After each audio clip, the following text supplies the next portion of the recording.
Hello and welcome to another podcast episode. I'm Ray with this week's hour almost. Hopefully it'll be an hour of ranting and moaning and whatever. Right, first of all, where's my piece of paper? The temperature, I think it's Tuesday. Yes, Tuesday morning, isn't it? The temperature is 8 degrees centigrade, which is 46 Fahrenheit. The barometer says 1008 millibars and it's 76% humidity. A sunny day, but we've had so much rain recently. Honestly, we just have had shed loads of rain. Or should that be bucket loads? No, maybe shed. Yes, bucket loads, obviously. Dear stone the crows.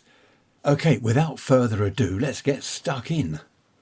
I've got to tell you this email from Debbie. Hello, Debbie. Big shout out to Debbie. Right, this is to do with reading the room and all that business, but it's slightly different. Debbie's brother-in-law, as she puts it, harps on about politics. He is obsessed with politics. Whenever he comes round, Debbie and her husband, what they do is they look at the clock, how long before he starts on about politics. And they've been doing this for a long time. In the end, Debbie's husband got on his phone a stopwatch. And from shutting the front door when they come in, come in, shut the front door, he starts the stopwatch. The best time ever before he starts is 23 seconds. And he goes on about politics. Now, Debbie and her brother-in-law disagree. They've got different political views, okay, which is fine. A lot of people have, nothing wrong with that. And she reckons this is why he goes on to her about politics. She found the solution. This is brilliant, Debbie. She found the answer to all her woes. She says what she did was she started to agree with him. He'd turn up, Starmer this and Boris Johnson that. So she agreed. I agree totally, wholeheartedly. She said when it first happened, there was this stunned silence from him. He just stood there open mouthed and stared at her. And then, that's right. It's dreadful. And whenever he went on about politics after that, she agreed with him, no matter what he said. Obviously not her view, but she agreed with him. And he just shut up in the end. I think it's brilliant, Debbie. He just shut up. Because you can only have an argument if you both disagree on something. If you both agree, there's nothing to argue about. That's what Debbie is saying in her email. And I think that's brilliant, Debbie. In fact, it reminds me of something. Hang on, I'm going to have a slurp of my coffee and I shall tell you my story. Before I start my story, I must just say Trish and I never argue because I'm always right. She knows I'm always right, so there's nothing to argue about. I can say that because she's not listening. I have said to her in the past, come and join in, come and have a chat on the mic. But she won't, which is a shame. Actually, perhaps it's a good thing because she'd tell you the truth about me. No, I'm not always right, obviously. Now, this is my story. I was in a shop years ago, a hardware shop. I think used to be called ironmongers. I don't know what they're called now.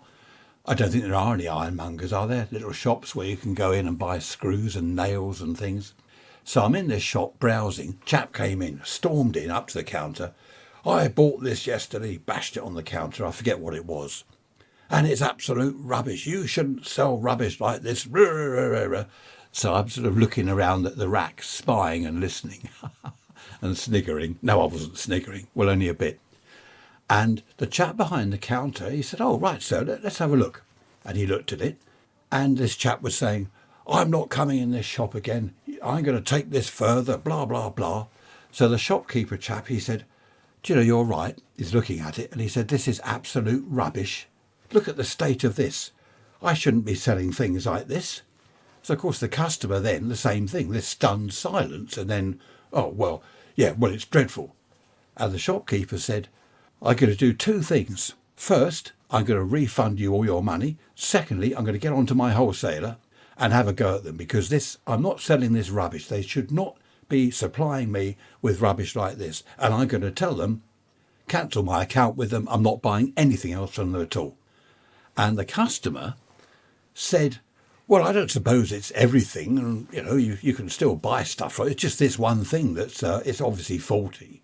And the shopkeeper said, no. He said, you're right. You're never coming into my shop again. You said that because I sold you this. I'm not buying anything from my wholesaler again because he sold me this and it's rubbish. And in the end, it all calmed down, obviously, and the customer, he bought another one. He said, well, that one's obviously faulty, but I'll have another one because I do like, I forget what it was. And that's the way to do it. Absolutely brilliant. When the chap had gone, I said to the shopkeeper, I said, I was listening to that. You were brilliant. I said, I'm really impressed. He said, I've been in this game a long time. Don't get a lot of complaints, but you get one or two like that. And that's the way to deal with them. Just agree.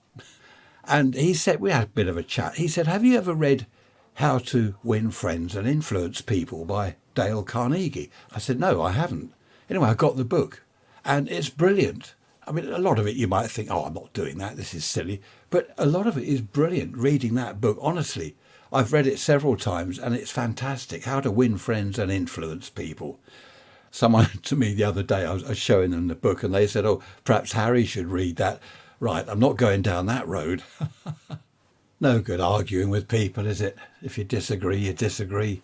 Got another email, which I meant to read out last week from Jack. Hello, Jack. Hope you're still listening. You haven't gone off in disgust because I've mentioned your email. He says that he's been self-employed for a few years now. When he worked full-time, no problem. Since he went self-employed, he's been getting one or two comments from people.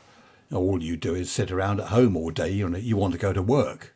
And he said that it's one or two people, friends of his, it's beginning to annoy him. Whenever he sees them, when are you going to go to work? Have you got a proper job? Have you ever gone to work? Why don't you get a proper job? All this sort of thing. I'll tell you what, Jack, I had that. I had that for several years. I've been self-employed most of my life.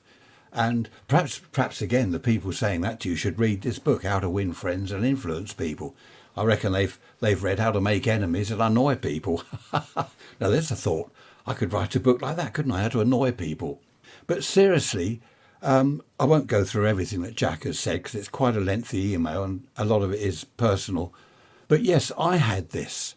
Why don't you get a proper job? Have you ever done a proper job? Have you ever gone to work? Why don't you go to work? Do you know what it's like to go to work? I had that for a number of years. And I must admit, there were times when it did get me down, Jack. I agree. It did get me down. I tried to let it go over, forget that. Just ignore it. It's all silly. But I know as well as you do now, Jack, that you're self-employed. It's hard work. It's not lazing around at home, because you're self-employed and working from home. Doesn't mean to say you're just sitting in the garden in the summer or watching telly doing nothing. It's hard work. You're not doing a 9-to-5 job 5 days a week. It's all hours, 7 days a week.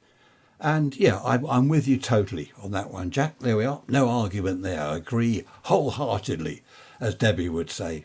Just to add a little bit more, Jack, you've said in your email, I've just looking through it again at the end, you said, sorry to treat you as an agony aunt.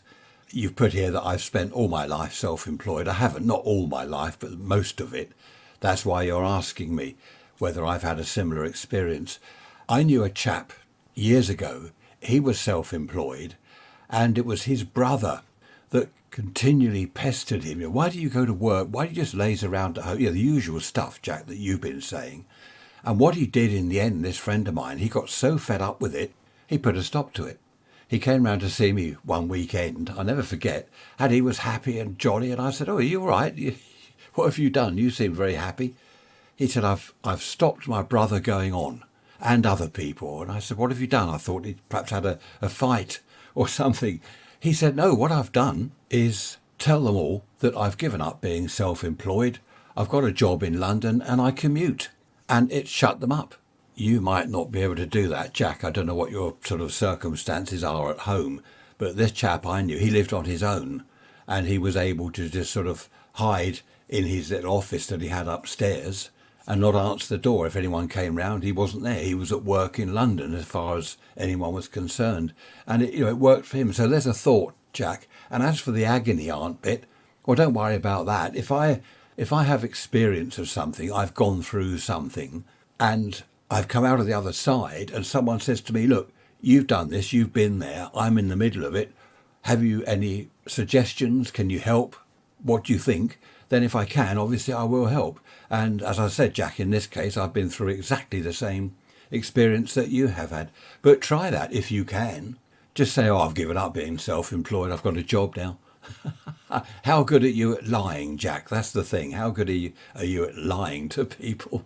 What I've always found strange is why people want conflict.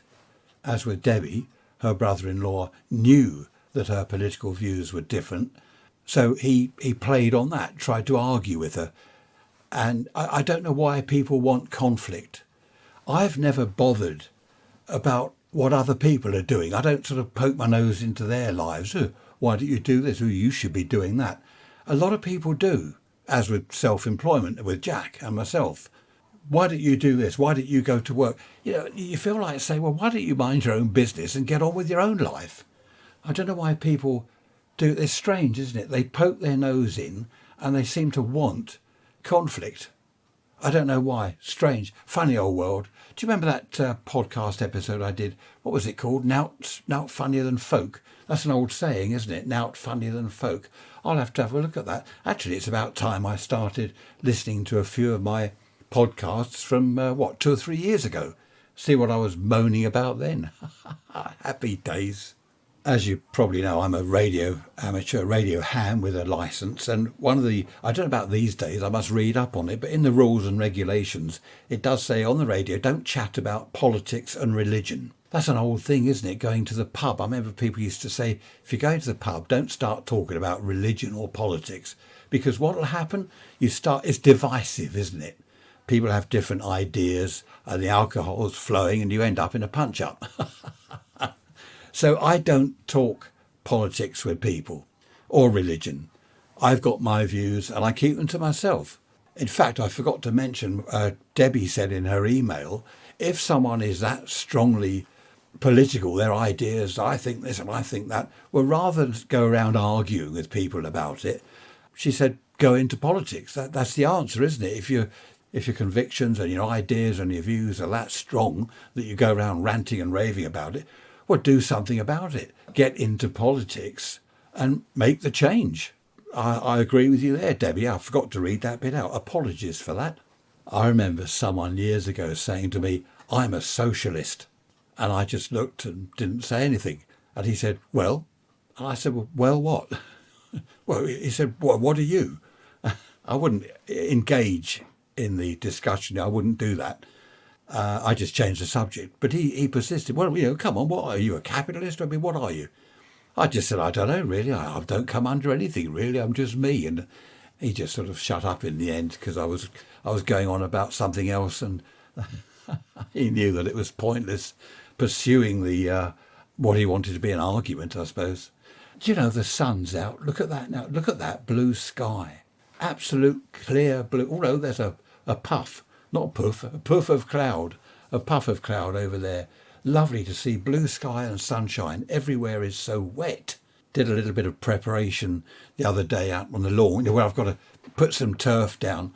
Started digging a little bit just to flatten out where the turf is going because the grass has all gone there.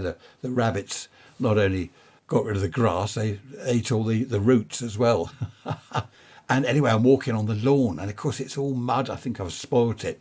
So everywhere really is wet at the moment, but lovely to see the sunshine. Just going back to emails again. I had one, I can't remember his name. This was a year ago. He said, why don't you do a podcast episode and say what you really think?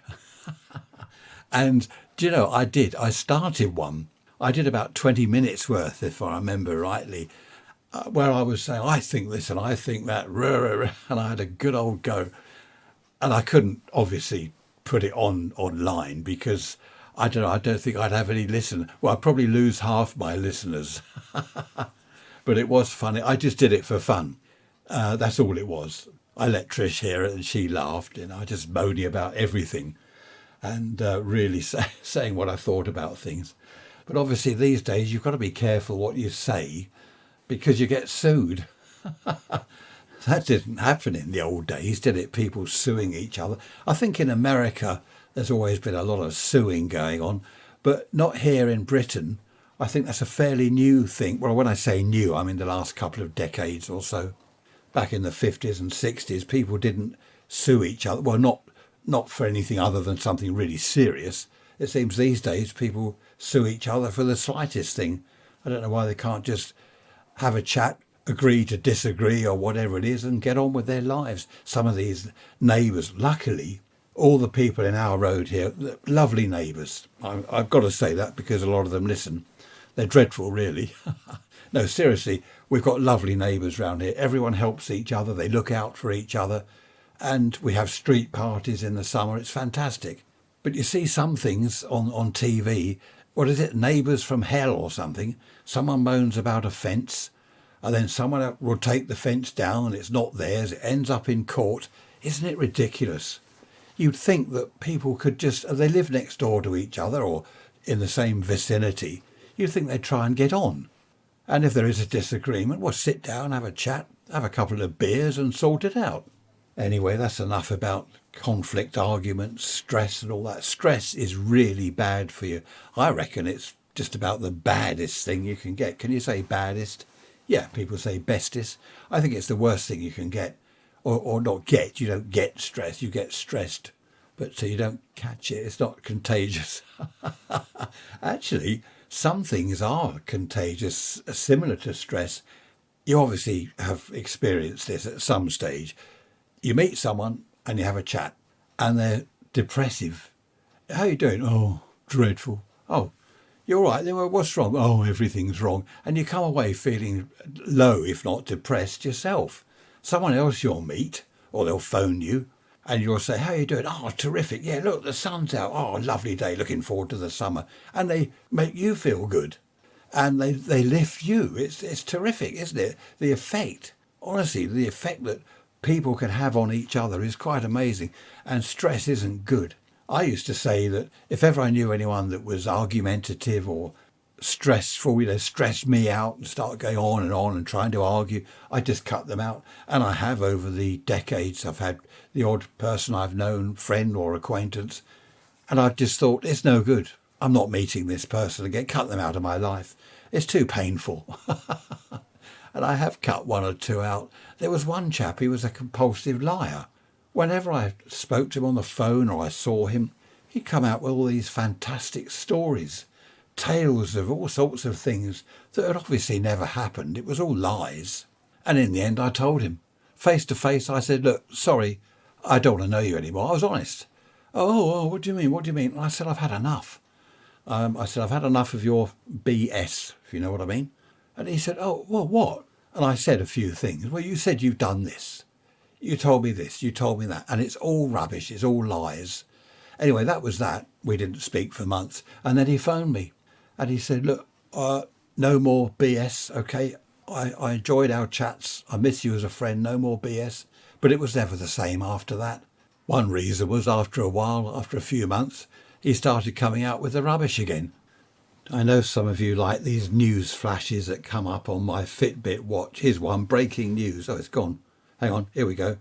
Prince Harry smashed by BBC as over 1 million Britons watch Happy Valley rather than the Duke's bombshell interview.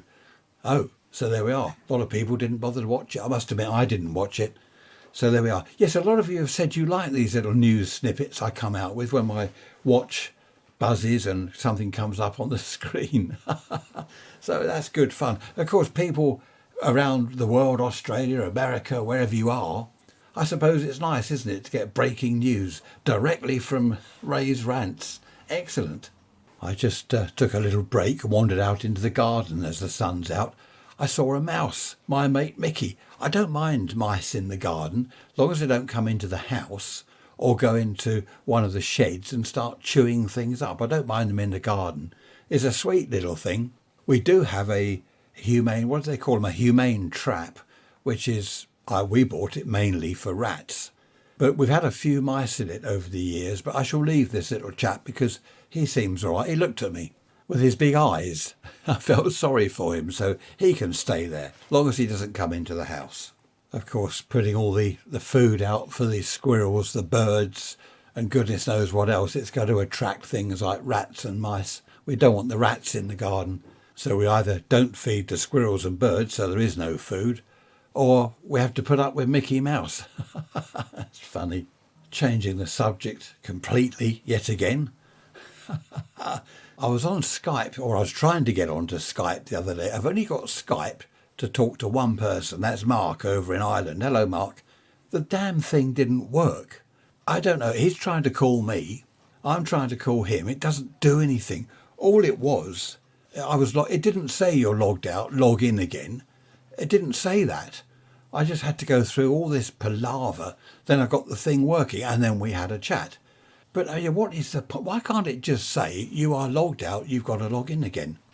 I don't like Skype. I don't like any of these things. Actually, if my son is listening, he'd be saying now, he'll say, here's the thing. The thing is with all these things, there's security risk and the rest of it. And he's right. He is right. I don't disagree. Signal is a good one, apparently. Have you heard of Signal?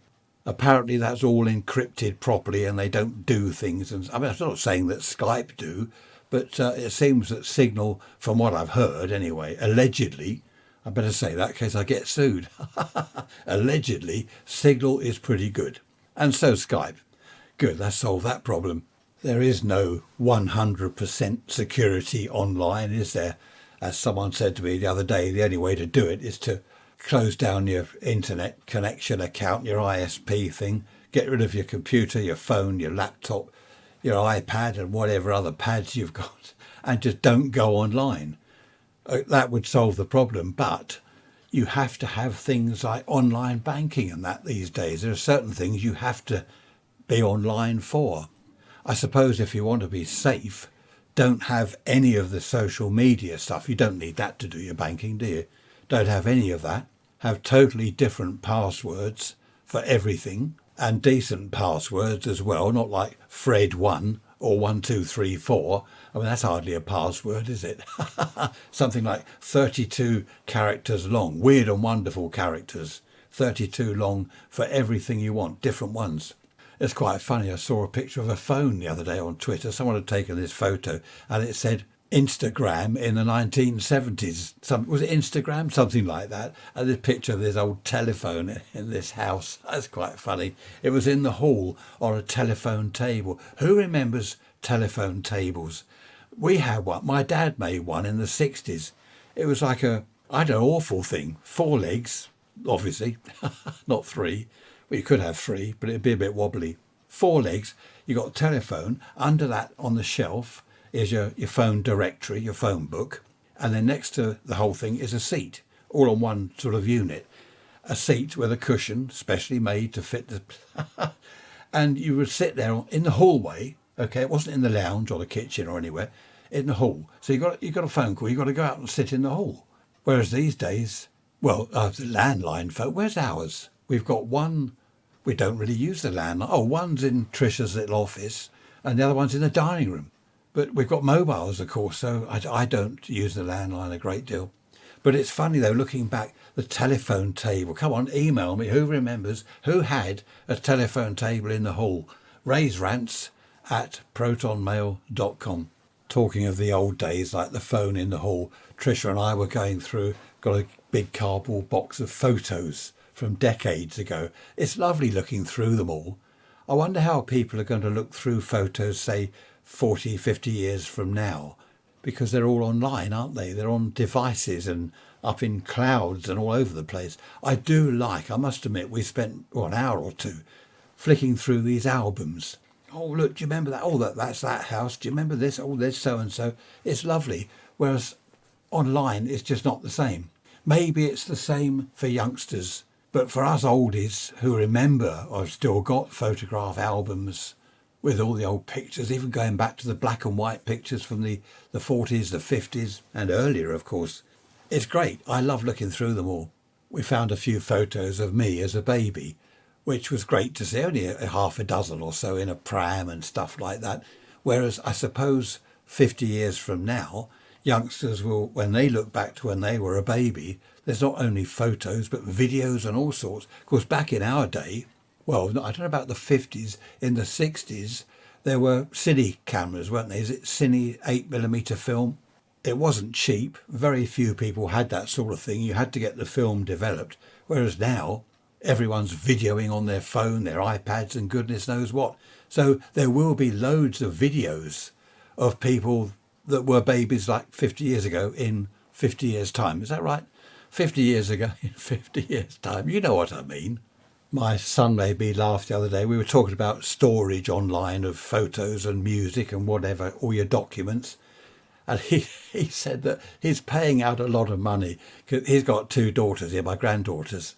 And he said what they do is like a 5-hour video of just nothing around the house, and it's all got to be stored. They take photos of just nothing around the house and garden. And of course, it all adds up. You end up with gigabytes, terabytes of stuff that's got to be stored, and you have to keep upgrading your thing because you've got to pay more because they're adding more and more videos.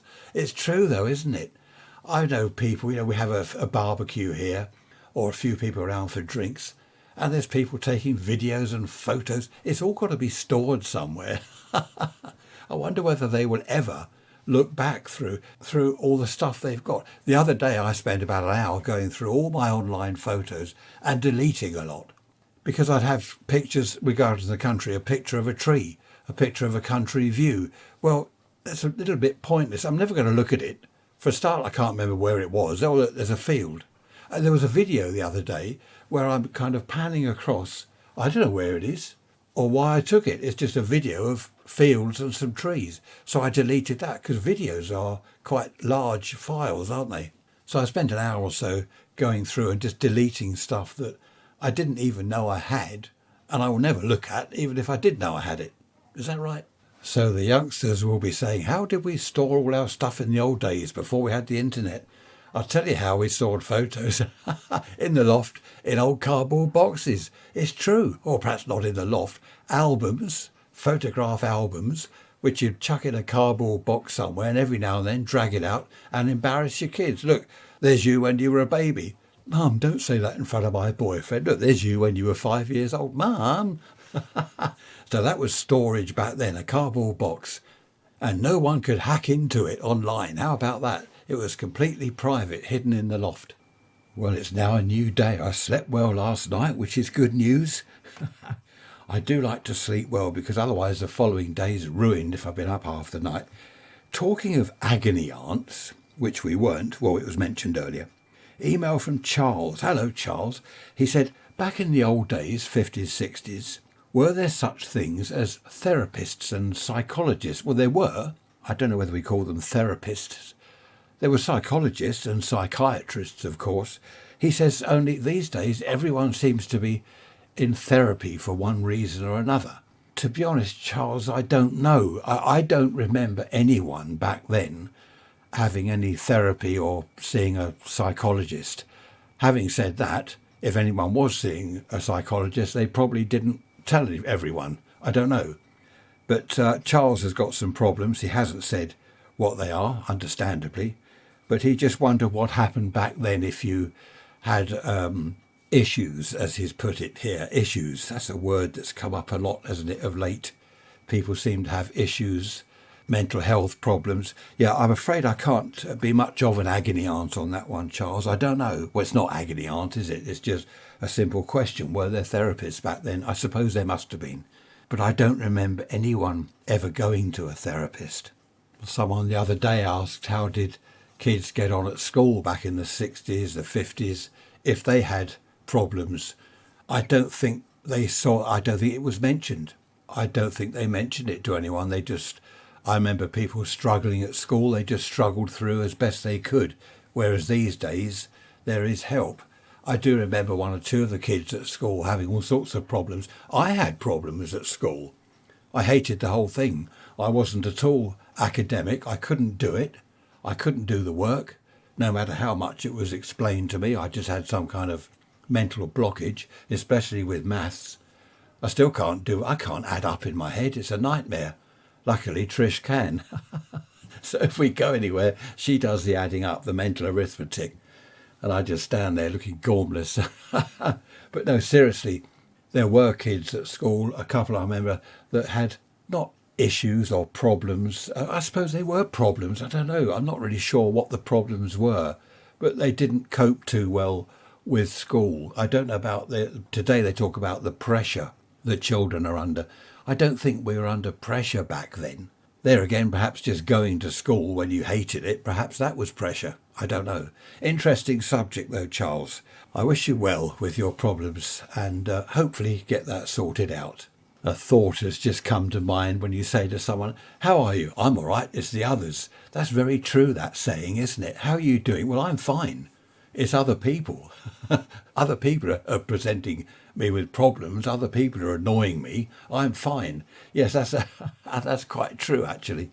I do have quite a few emails that I don't read out during the podcast episodes because they are private and personal to people. But I do have quite a few emails where people are asking for advice and what they can do about various problems. So, as I said earlier, if I can help, if I've experienced something myself, I've been through it, I've been there, seen it, done it, got the T-shirt and all that, then possibly I can help in some way, I'm not sure. I suppose also with youngsters, quite a few of the emails I get are from youngsters. I suppose it's nice to ask an older person sometimes because they've lived their life, haven't they? I mean, I've been around for nearly 72 years. So I suppose I have seen it, done it, got the T-shirt and the mug and everything else. I've got the whole lot. I suppose youngsters think, well, he's seen it, done it, been there, perhaps he can help me. And now for something completely different. Back in the 70s, I knew a couple of sisters. They were only acquaintances. One, in fact, I knew fairly well. She lived with her mum, her very elderly mum, and she was basically her carer. The other sister was married. She'd gone off and got married. The sister that lived with her mum, she cared for her mum. She did everything, the housework, the shopping. She was a carer. I don't think back in those days they were called carers, were they? They were, I don't know what they were called. But eventually the mother died, passed away, and the house was rented. So the sister in the house had to move out. But the mother left £10,000.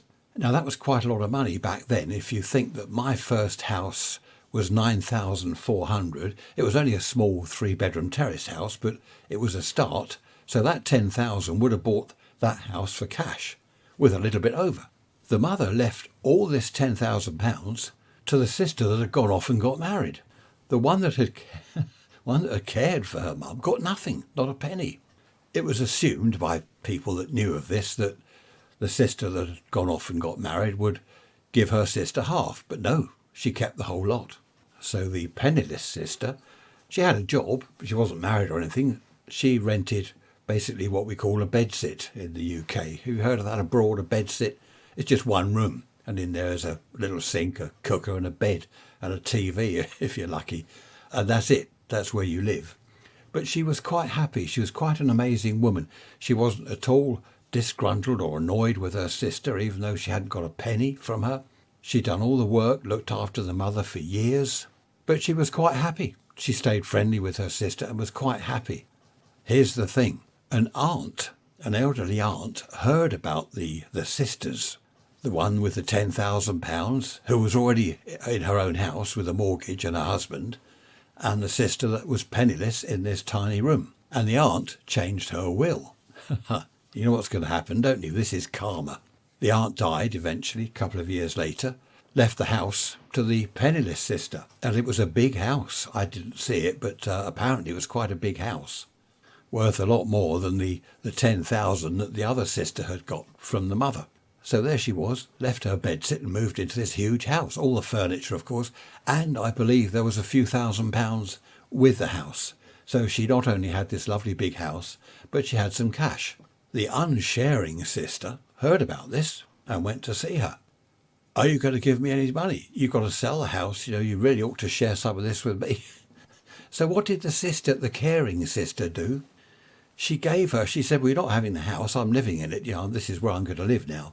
But she gave her sister, I think it was a few £1,000s in cash. She said, "You can have the money," which was silly, really, because that left her penniless again, although she had a big house. So she had bills to pay and the only income from her job. So it was all very unfair. And of course the sister, the grabbing sister, took the few £1,000 and she was just basically money grabbing. Now the penniless sister had this house. And now this really is karma. I'm convinced this is karma. The sister in the big house, without the cash, She won the football pools. She won £15,000 on the pools. You can't believe it, can you? I remember all this going on. I didn't know her. I knew her as an acquaintance. We'd chat and say hello. But a couple of friends of mine were really friendly with both sisters. So it was absolutely incredible. She got the big house from the auntie and she won £15,000 on the pools. So she was just laughing all the way to the bank, as they say. Now, isn't that strange? That's karma for you, isn't it? I would imagine some of you abroad are thinking, what are the football pools? Do we still have football pools? Horace Batchelor, wasn't it? And his special perm or way of doing it. Basically what it was, every week you marked down on this bit of paper. I remember my parents doing it. I've never done the pools. You put down what the scores are going to be with each team, what you think they're going to be. And if you get it right, you can win a lot of money. I think someone won $1 million. Was it Vivian someone? And she bought a big pink Cadillac with it. So that's what the football pools were. I don't know whether you can still do that. Probably not. And I think a chap used to come round. No, you posted it. You could have a chap come round and he'd collect the pools and the money. But that's an incredible story, isn't it, about the sisters. I remember someone saying to me when I was a child, and it stuck in my mind, the more you give in life, the more you get. And, I've always remembered that. And in this sister's case, that was it. The more she gave, the more she got. So that proves that, really. It's amazing, isn't it? I like that story. Got another shout out here. Steve in West Virginia. Lovely to hear from you. Thanks for emailing me. Really nice to, as I keep saying, hear from people around the world. It is fantastic. I'm really pleased about that. We've had, Canada? Well, Scotland the other day. That's not too far away. And now, Steve in West Virginia. People all around, I won't read them all out, but fantastic. It really is nice to hear. I know that I'm not talking to myself. That's what it does for me. I know that people are actually listening. How many listen to the end of the podcast? I don't know. It's probably, who was it said the other day, good way of getting off to sleep? I'll just put one of Ray's podcast episodes on. That'll send you off to sleep. That's funny. I must start listening to my own at night if I can't sleep. It's now Thursday, by the way. Oh, it's still raining. I've been recording this over 2 or 3 days this week. It's still raining. I don't think it's going to ever stop raining. Tomorrow, Friday, got the physiotherapist at Worthing Hospital. Did I tell you that? I can't remember what I've told you and what I haven't. It's about my knee. Is it osteoarthritis or something? I've had the x-ray. I've had tablets. It's been poked and prodded and it still hurts. So I'm going to the physiotherapist tomorrow at the hospital. That'll be interesting. No parking round there at all. Is it the same where you are? Hospital parking is dreadful. Do you know, even the nurses have to pay to park, and the doctors, they have to pay in the car park. You think they'd have a little ticket on their windscreen that says, hey, I'm a nurse, I'm a doctor, I work here, I can park for nothing. Oh no, they have to pay. So what Trish is going to do is drop me off at the hospital and then go and find somewhere around the roads to park. I think, now I could be lying here, I think it's going to be a nice day tomorrow. Windy, but not rain, so that's okay. I would walk to the hospital. It's only, 10, 12 minutes, 15-minute walk at the most. But the trouble is first of all, the weather, and secondly, my knee. If I walk too far, it hurts. Obviously, that's why I'm going to see the physiotherapist. And I must see, which is even nearer, my hairdresser chap, the barber. I'm like the Dulux dog now. You remember the Dulux advert with the dog? I'm like that. I cut my hair's over my eyes. I can't see. So that's another little job I've got to get done. We went to lunch yesterday in Shoreham. Went over there. Trish and I had lunch, which was nice. I had pizza and chocolate ice cream and 2 glasses of Diet Pepsi. And I can't believe this. I put on 2 pounds in weight since yesterday. All I had was a pizza. It was rather large. Was it margarita or something? All cheese, nothing else, just all cheese. And it was rather large. And I finished off the whole lot. That was just my lunch.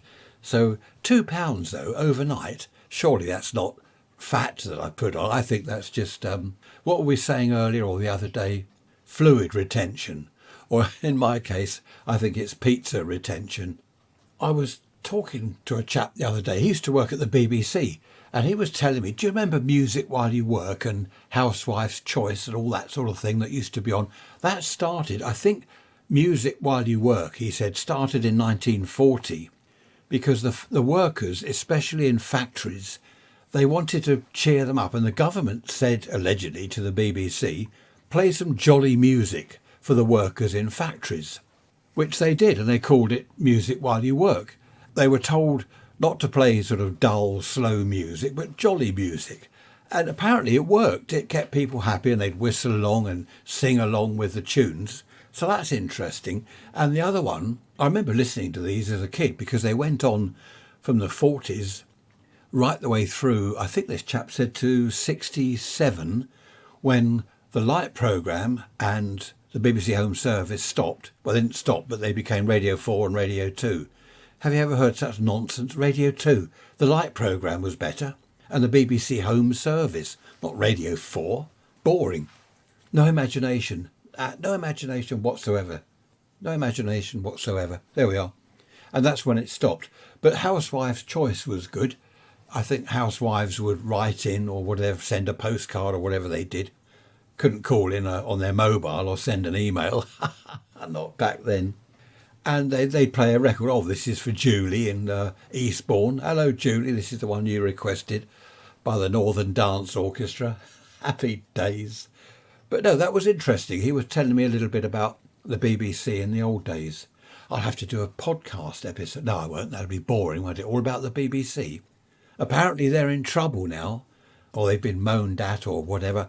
They have given, probably best not say anything, but you know the girl that went abroad and joined ISIS and she wants to come back here.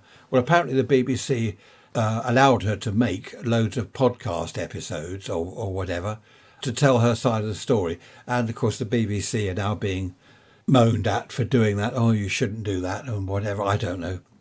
I get all these news flashes, as you know, on my watch. Actually, I haven't had one for a while. Wonder what's going on. Perhaps there's no news to report at the moment. Do you remember Jimmy Young? Only people in Britain will remember this. Jimmy Young on, that was the Light programme. What's the recipe today, Jim? That was quite good. I mentioned the word housewife, didn't I, earlier? Housewives.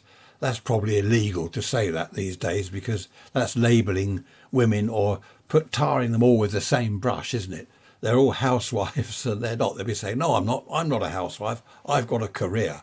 Back then, of course, things were very different. It's interesting that a wife was a housewife and a mother.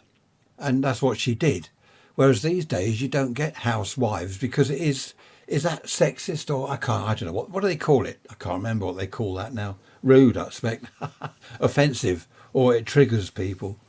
No, but my mum was a housewife and she was proud to be a housewife and a mother. These days they are, well, they go to work, don't they? Ladies, which I think is a good thing, going to work. I must admit, I did like getting home from school at 4 o'clock and there's my mum with a jam sandwich and a glass of orange juice. Now, they really were, as I keep saying, happy days. Do you remember playing marbles in the street? I used to have a bag of marbles. That was good fun. I don't think kids do that anymore. I was saying to a friend of mine the other day, we were just, hello, what's that? That's not a news flash, that's an email. We were talking about children and he said about marbles. He'd mentioned to his nephew? He'd mentioned marbles and the little lad didn't know what he meant. What are marbles? They don't know what they are. I wonder whether toys like that, were they toys? I wonder whether they should be reintroduced. All the little things like that. The jacks, do you remember the jacks? They were little metal things, weren't they? You put them on the back of your hand and you could do all sorts of things with jacks. Tiddlywinks. Who remembers Tiddlywinks? That was annoying. Tiddlywinks. I don't know who invented that game, but they must have been, well, I better not say that, but they cannot have been normal. Tiddlywinks is a dreadful game. I remember being forced, well, not forced, by my grandmother, but I was forced. We're playing Tiddlywinks. Oh, yeah, but no, we're playing Tiddlywinks. No, yeah, buts. And I had to play Tiddlywinks. That was forced. You see, I'm not lying, that was forced. Tiddlywinks was dreadful. I hated it. That was an email from someone saying, do I want my website professionally redesigned? No, I don't. Thank you very much. Go away. That told him. Another game that I used to enjoy as a kid was cigarette cards. Playing cigarette cards, fag cards we call them. You'd flick them and you'd knock cards down, and if you knocked them all down, then you won your opponent's cards. You had his as well as yours and all this. You could do all sorts of things with cigarette cards. I suppose, of course, these days there are no cigarette cards because hardly anyone smokes. Does anyone still smoke? I think a few people still smoke, don't they? They do these vape things, don't they? That's quite funny. That makes me laugh. You see someone walking down the street, you think they're on fire. There's this huge cloud of, is it steam, vapour, smoke, whatever it is? And I was following a car recently, and this huge cloud of smoke came out of the driver's window. He had the window down. I thought the car was on fire. And I could smell in our car, it must have come in through the ventilation system. I could smell, I don't know quite what it was, some sort of flavour of whatever it was he was smoking, but it filled our car with this smell. I don't know. It's funny. They do make me laugh, especially if you follow someone and they're vaping. You're suddenly enveloped in this cloud. Oh, where am I? What's going on? I can't see. Well, we're coming up to that time again, nearly the end of the podcast episode. Hope you've enjoyed it. I love chatting to you. It's great. As I've always said, it's good fun. I like it. Now, don't forget what I was saying about audio clips, MP3. Just send me a little audio clip saying, hello, how you doing? I'm Fred in Australia. Hello, my name's Jack and I live in Iceland or wherever, or Greenland. Does anyone live in Greenland? I must have a look. That's something to add to my list. I think people do live in Greenland, don't they? Why is it called Greenland when it's white with snow all the time? I think there's snow there all the time. There we are. That's a little project for me. I must look up the inhabitants of Greenland. I wonder what they do for a living. I mean, are there factories there? Are there shops? I don't know. Anyone listening in Greenland? Now, that would be good. How about that? Getting an email from someone in Greenland or Iceland. I know people live in Iceland, Reykjavik and all that. But Greenland, that would be interesting. I've just gone online and looked up Greenland. There are 57,000 people that live there, and there are various jobs, mostly in government, it seems, but that is interesting. So, out of 57,000 people, if one of you is listening, can you email me? Love to hear from you. Right, getting near the end now. Time for one more email. Brian, hello to you from Wales. Nice to hear from you. I mentioned tea cosies, you said on Wednesday. I did, didn't I? That's right, our little lad, our grandson, didn't know what a tea cosy was. Brian says, you mentioned the other things. What was it? The ring, what's his email? Here we are. Oh, that's right, toast rack, serviettes with the serviette ring. He says, does anyone remember balaclavas? I do. I wore one to school, Brian, a balaclava. It was like a knitted, usually black, sort of thing that went over your whole head and neck and shoulders with a hole in the front for your face. Used to wear those in the winter. They were good. And he also says he can't remember the name of it. I know what you mean. I'll try and describe it, Brian. I know what you mean. It was a knitted, like a polar neck jumper. So you've got a black polar neck jumper thing, and then just sort of a plate or a bib down the front and down the back and over your shoulders a little bit. So when you put that on under a shirt, okay, so it's beneath your open neck shirt, it looked like you got a polar neck jumper on under your shirt. I do remember I had one of those. I didn't get on with it too well, to be honest, because I found it itchy on my neck and everywhere. It was all itchy. But yeah, that was something. I do remember those. Brian's also mentioned gloves tied in to your sleeves of your coat with a piece of string or sort of shoelace or ribbon type thing. So the gloves would hang out of your coat sleeves. I remember that. I didn't have that. My sister did. I think it was mainly the girls that had that sort of thing. So they could never lose their gloves. They were always hanging off the end of their sleeves, so they put them on. And when they took them off, of course, they did disappear. So I found a pair of gloves in my coat the other day, a coat that I haven't worn for a while. I was walking along with Trish, lashing rain. We were going to the club. That's right, up to our club. And I thought, what's this in my pocket? Pulled it out. It's a pair of gloves. And she said, that's that pair we've been looking for. Duh. Oh, yes, so it is. Ah, dear. Yeah, we went up to the club. What's tomorrow? Friday, because it's Thursday. Friday, so tomorrow afternoon. Oh, no, I've got the physio, haven't I, at 1 o'clock?